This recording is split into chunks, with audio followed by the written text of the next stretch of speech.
Hello friends, and welcome to this corporate financial management. In this video we'll be discussing about the chapter of valuation of bonds and shares, uh, but in this video we'll be discussing about the first part of this chapter, that is what is bond, types of bond, and how to find out the value of bond. uh, Bonds and shares, these are the tools to collect money from the public. When a company wants to collect fund as an honor, or to make more honors in the company, then company generally raise money through shares.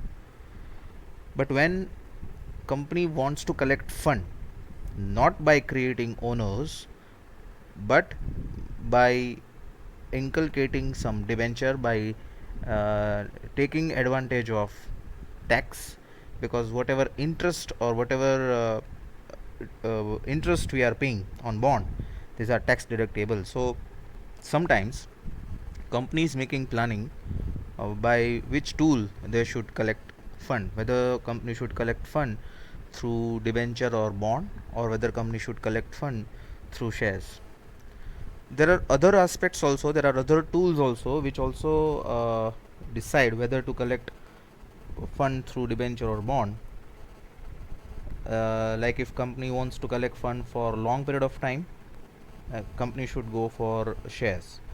But if company is having very good amount of profit earning capacity, and also company does not want to dilute the ownership, then company should collect fund through debentures. Now there are two types of asset which we had also discussed in previous videos, first introductory part of corporate finance. One is real assets and one is financial assets. Real assets are those which company can utilize the asset and generate revenue. So we need to use the asset, we need to take the advantage of asset, and these are depreciable in nature. This is a basic definition of real assets. Real assets are tangible also, like we can touch, we can use it. Machinery, plant, building, these are the real assets, and generally these assets are depreciable in nature. Whereas financial assets are the assets which are in paper form, where in which these are the assets where these are claimable in nature. You can claim your amount back. So these are the mainly two type of asset. One is real and as financial, and bonds and shares are financial assets for investors, and for company these are liabilities. Whatever money as a company if I collect, these are my liability, and whatever money I collect through debenture also, this is my liability. And for from investors point of view, these are the assets, but these are also known as financial assets because they can claim uh, at the end of maturity. They will get interest plus their initial amount of investment back. That is financial assets. Now as I said, there are again two types of financial assets. One is ownership and one is borrowed. In ownership we can again divide the financial assets into three parts. One is preference shares. Preference shares are again shares, these are owners again, but they will not get any voting rights. They will get fixed amount of dividend, and even if company is making loss in certain years, this preference shareholders will get the interest in the coming years when companies are making profit. So these are cumulative preferences also. The profit which is not distributable, the profit which are not distributed by a company but still company is having it, it is also known as return earnings, and this is also type of financial assets or type of fund. And the third one is equity. So in this chapter we'll be in third part of this video we'll be talking about equity and types of calculation of equity shares, value of equity shares. And borrowed fund, debentures, which we are going to discuss in this video. So let us see what is meaning of debenture, what is bond, what are the types of bond, or you can say debenture. The difference between bond and debenture is, generally in India, debenture is issued by private companies whenever they issue shares or issue financial assets and offer to the general audience, general public. This is called debenture. And when bond, these are issued generally by municipal corporation or government, like municipal corporation bond, government bond, this Kisan Vikas Patra, all these are bond which is issued by government. So this is basic difference. Otherwise, the modus operandi will be the same. Investor will get the fixed amount of interest or income from the issuer. Bond. Now let us see what is meaning of bond. These are generally long-term debt instrument. Now why the reason I mention long-term instrument, because if companies they want fund for a short period of time, for 6 months or 1 year, the company generally approach bank, which is called short-term loan. But and if company want fund only for 6 months, that is only for working capital, companies are generally issuing commercial papers.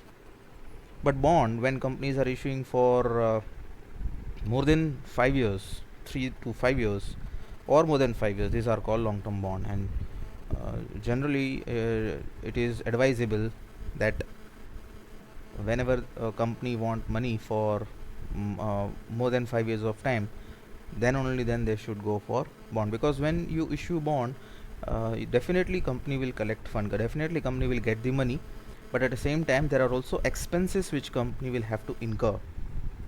Now let's say for example, if we are the company and we are offering public, so it's not that easy to approach a big crowd investors. We need to have syndicates with banks, we have to have tie up with banks, brokers, we need to prepare advertisement, we need to take permission from SEBI, and all this incur some financial cost. So if you want money only for 1 or 2 or maybe 3 years, it is advisable not to go for debenture, because this costs are again high, you cannot get benefit of this cost. So generally when company go for 10 years, 15 years borrowings, they generally go for bond. These bonds or debenture can be secured and unsecured.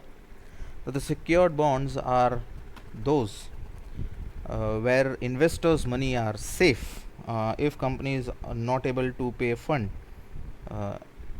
they can get the asset from the company. They will sell the asset into the market, and they get their interest or their initial amount from the company. And these unsecured bond are those bond where there is no security, there is no mortgage given by company to the investors. So because of this category, secured and unsecured bond, the interest rate also differs. If it is secured bond, interest rate are generally low because your money is safe, the company is giving guarantee, the company is keeping some mortgage of assets, so interest rate are generally less in case of secured bond. And in case of unsecured bond, where investors' money are at risk, there is no mortgage, there is no guarantee given by a company, and because of which the risk involved of investors into the company are high, and that is why they demand more interest rate. So as far as interest rate concerned, secured bond have carry less percentage of coupon rate, and unsecured bond carry high percentage of interest rate. As I said, interest rate means coupon rate, which is fixed. When you purchase debenture, it is mentioned that it is 7% debenture, it is 8% debenture, or it is 10% debenture. So for the specified period of time, investor will get only that fixed percentage of interest only. So let us say for example we invest in 8% debenture of XYZ Limited, and this debenture is having maturity of 9 years. So for the next 9 years we will be getting the fixed percentage which is mentioned on the bond coupon, and that is why it is known as coupon rate also, the certificate on which the rate is printed, and that is why it is known as coupon rate. Bond par value. Par means the purchase price or the offer price by company, and generally it is either 100 or 1000. It can never be, the par value can never be 80 or 70 or something like this. It is generally 100 or 1000, and interest is paid only on par value every time. So if we have purchased bond of 1000 rupees and the coupon rate is 10%, so every year we will be receiving 100 rupees interest from the company. And if you have 10 debentures, then 100 multiplied by 10, every year you will be receiving 1000 rupees of interest from the company. Yes, maturity is fixed. The bond has a fixed amount of fixed number of years. If it is 9 years, after 9 years the bond will get mature and investor will get the fund back, the investor will get the money back. So bond has fixed maturity period. Yes, the next one is redemption value. At the end of maturity, let's say the bond is having 10 years, and once 10 year is over, it is mandatory, it is compulsory for company to pay either the par value or more than par value. Company can never redeem at a discount. So for example, if you have purchased bond of XYZ at rupees 1000 for 10 years, this is 2021. Now after 2031 we get either our 1000 rupees back, which is our initial investment, or more than 1000. We can never get less than 1000, and company can never redeem its debenture at a discount. Always debenture will be redeemed. That means redeem means repay either at the initial amount whatever investor has given to company, or more than this. Market value, every year market value is changing, and in this chapter our job will be to calculate the market value of bond, as it is every year it is changing. So our job will be what will be the value of bond this year, what will be the value of bond after 5 years, 6 years, etc. Now to explain this, let's say for example, this is very interesting to calculate market value. If the concept is clear, the calculation will also be very clear, it will be very easy. So for example, you have invested in company where in the year 2017, for example 2017, you are investing 1000 rupees, and at that time company was paying 10% interest rate, so coupon rate is 10%. Investor will be receiving 10% only, and at that time Indian banks are giving 9% interest rate. So as compared to 2017, we are getting 1% more return. Whatever banks are giving, whatever Indian market are giving, this company was giving me 1% extra, and that is why I have invested into the company. Now year by year inflation rises, and Indian banks are giving less interest rate. From 9, now Indian banks are giving 7%, but this is advantage of bond. As bond will carry fixed percentage, bond will still be paying 10%, right? So after 4 years, even though Indian banks are paying only 7, but the investment in which you have made bond will still give you 10%. So the market value of bond will increase, the demand of bond of 10% will increase, because in 2020 all the investment in India are paying now 7%, but there is only one bond which is XYZ is giving 10%, so the value of bond will be high and people will be ready to buy that bond. What is indenture? Indenture is nothing but a contract. So when you purchase bond, there is a contract between company and the investor. What should be included in contract of bond? What should be included in bond indenture? What it should carry? So the first is the basic terms of the bond. Basic terms include what is par value, what is coupon rate, for how many years the bond will have maturity, after how many years company will repay it. Second is total amount of bond issued. So it is duty of company that company will disclose. You have for example, I am purchasing 10 bonds, but as an investor, I should also aware how many bonds company has issued and what is my proportion of investment. Let's say for example, the XYZ has issued 10 lakh bond in total, 10 lakh number of bonds, and I am buying 1 lakh number of bonds. That means out of total bond issued by company, I am purchasing 10% of bond. So that is why the total amount of bond will be issued number multiplied by the par value. And company sometimes also mention for what reason company is issuing debenture, for what reason company is issuing debenture or bond, maybe to purchase land, maybe to purchase machinery, or maybe to purchase some technical know-how, etc. The third, description of property as a security. So if it is a secured bond, company will also mention what is the asset which company is keeping as mortgage.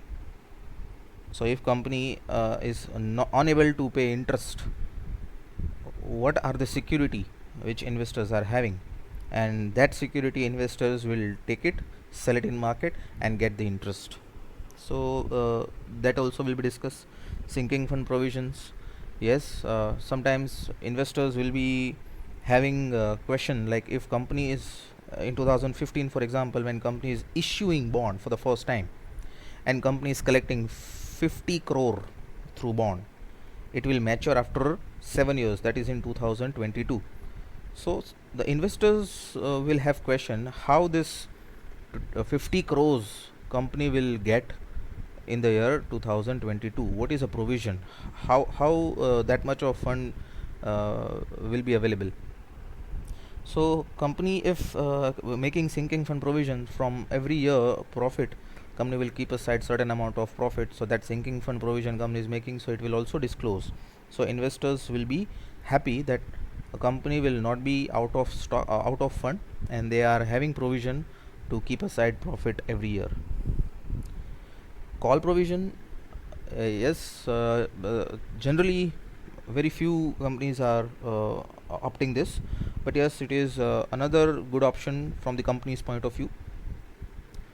If the company is issuing bond for 10 years, but after 6 years company realize, or after 5 years company realize that the company is having enough of retained profit and there is no need to have debenture, or company wants to buy back the debenture, or company want to redeem the debenture, that rather than paying interest I should repay the debenture from my extra amount of profit, why to pay interest?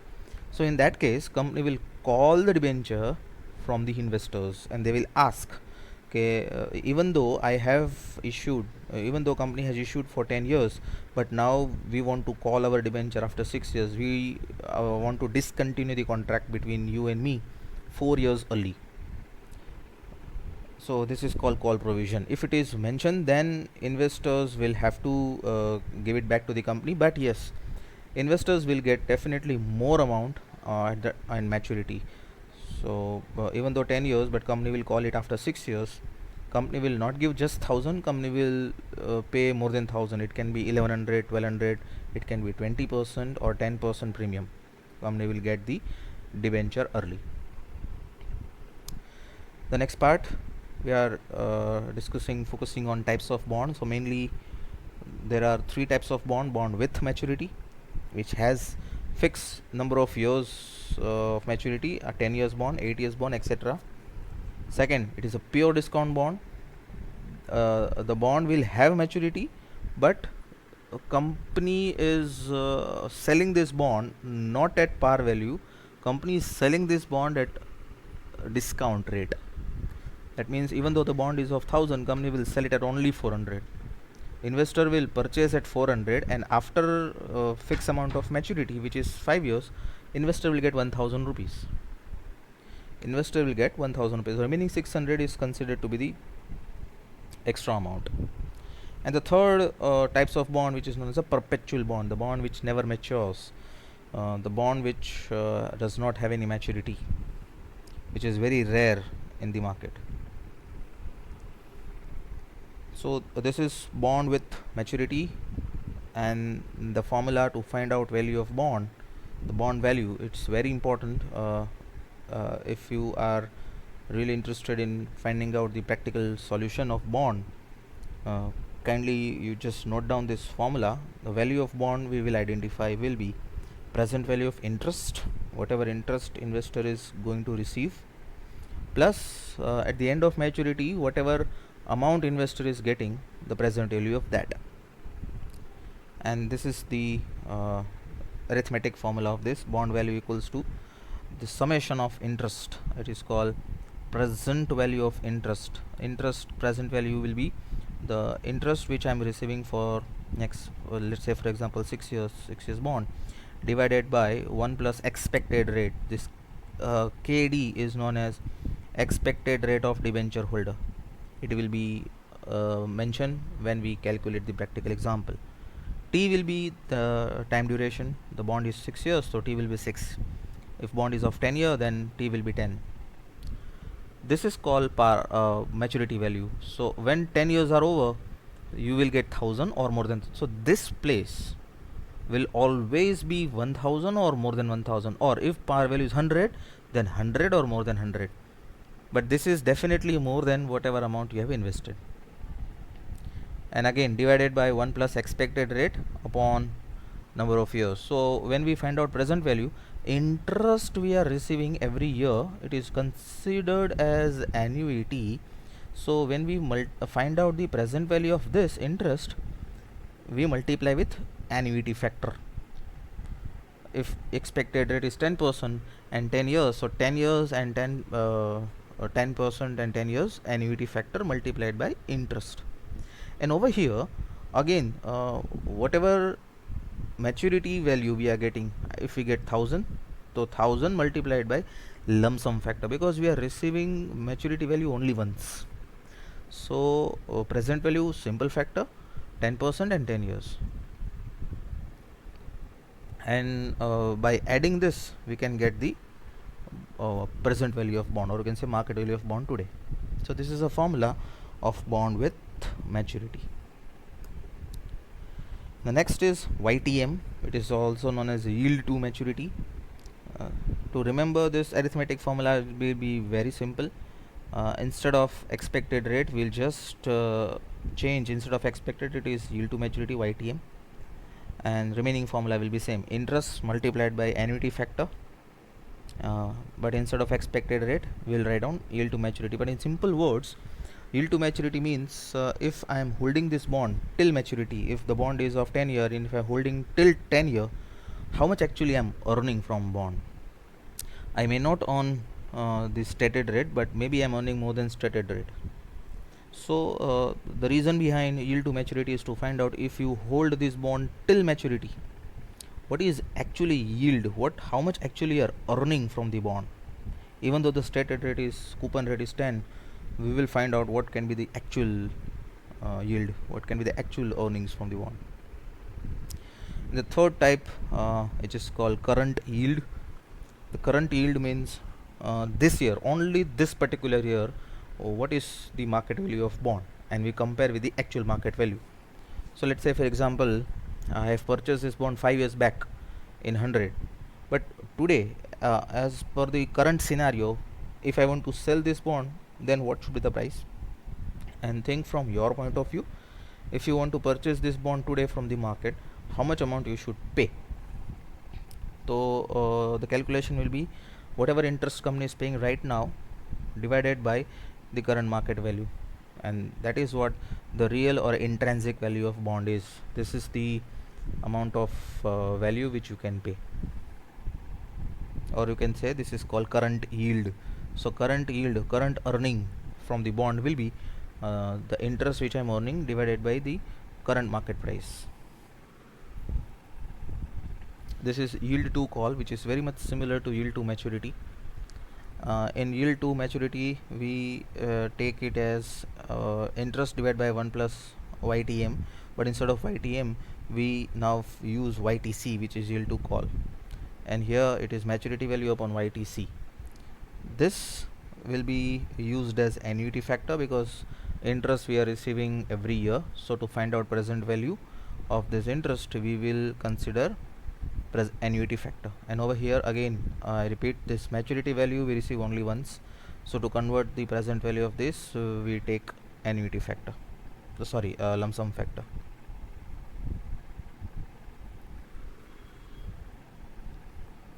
This is pure discount bond. The bond does not have coupon rate, and as I explained in previous part of this video, the pure discount bond are the bond which is selling at less than the par value.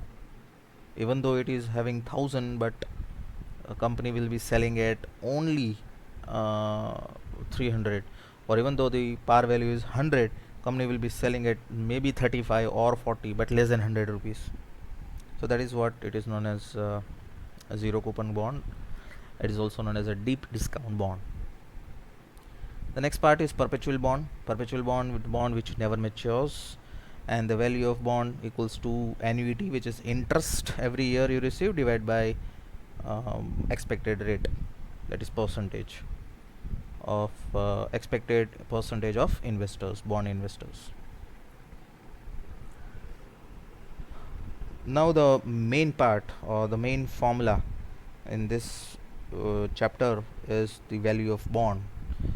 So this is what we have already discussed in the previous part of this video, but the value of bond can be identified by present value of interest. This is the value of formula of present value of interest plus present value of maturity value. When bond matures, we get our maturity value. If we have invested 1000, we get 1000. If we have invested 100, we get 100. So B0 is bond value, interest rate, it is coupon rate. So if coupon rate is 12% and par value is 1000, means we invested 1000. So what should be the interest? Interest should be 12% of 1000. So every year we will get 120 rupees of interest, and our job is to convert present value. Maturity period is bond period. Bond period is 9 years. So we get 120 rupees for 9 years, and our job will be to convert present value of 120 for 9 years. After 9 years we get our 1000 back, so we need to convert 1000 present value, 1000 rupees present value for 9 years, and we combine present value of interest plus present value of maturity, and that can be the value of bond. But by what rate we should convert present value? What is the expected rate? So expected rate of investor will be considered as present value factor. So it will be mentioned that what is expected rate, and as per this expected rate we can convert the present value of interest as well as present value of bond, that is maturity value, and by addition of this it will be present value of or current value of bond. Now this is the last part of this video, but it is very important.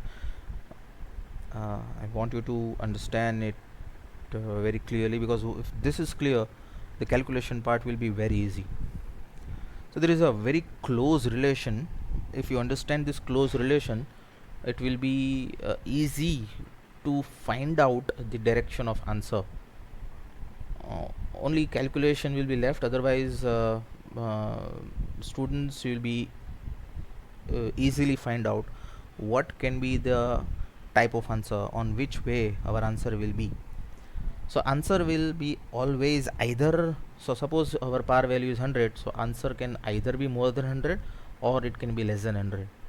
And if your investment amount is 1000, if we invested in bond 1000, अगर हमने bond में 1000 rupees का investment किया है, तो the bond value can be या तो 1000 से ज़्यादा होगा या 1000 से कम होगा. Now how we can identify? So always remember, there is a close relationship between interest rate, that is a rate which company is giving, and the rate which we are expecting. So let us assume if company is giving 10% interest, right? For the sake of simplicity, we assume we invest in XYZ limited bond and the company is paying 10% interest. So this is our coupon rate, and as an investor I was also expecting 10%, right? I was thinking like company should pay me 10%, and when I approached company was paying me 10%. So company is matching my expectation. So when interest rate, I just concentrate on last line where my cursor is. So if your interest rate company is paying and your expected rate both are same, right, there is no value addition, or you are not happy, you are not unhappy, both are 10%, then the value of bond will be equal to par value. If company is selling at 100, you will be buying at 100. If company wants to sell at 1000, we will buy at 1000. We will not go for bargaining, or we are not paying more, we are not paying less, because whatever we want company is paying. But if now concentrate on this first line, interest rate and expected rate have inverse relationship. What is inverse? What is meaning of inverse relationship? If the company which is paying 10%, we are approaching company and company is ready to pay us 10% interest rate, 10% interest rate, and investor, we expect 8% coupon rate. Yes, so in this case we are very happy. We are happy that even though we are actually we want 8%, but company is ready to pay us 10%, so always market value of bond will be more than par value. So if company wants to sell at 100, we are ready to buy with more than 100 rupees, because company is paying more than expectation.